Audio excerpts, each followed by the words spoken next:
நீங்கள் ஆரி ஒர்க் போடுறவங்களா இருந்தால் கண்டிப்பாக கார்பன் ஷீட்டை யூஸ் பண்ணுவீங்க. சும்மா கொஞ்சமாக போடுறோம் அப்படின்னா, நியர்பையில் ஷாப் இருக்குது அப்படின்னா நம்ம அங்கேயே வந்துட்டு ஒன்று ரெண்டு ரெண்டு தேவைக்கு பர்ச்சேஸ் பண்ணுவோம்.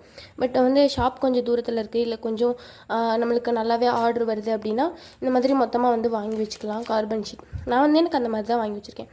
இதுக்கு வந்து கொடுக்கும்போதே வந்து மேலே வந்து ஒரு அட்டை மாதிரி போட்டு தான் கொடுப்பாங்க. பட் அது கிழிஞ்சிருச்சு, ரொம்ப லேஸாக தான் இருக்கும். அதை நான் எப்படி ஸ்டோர் பண்ணி வச்சுருக்கேன் அப்படிங்கிறத தான் வந்து இந்த வீடியோவில் சொல்லியிருக்கேன்.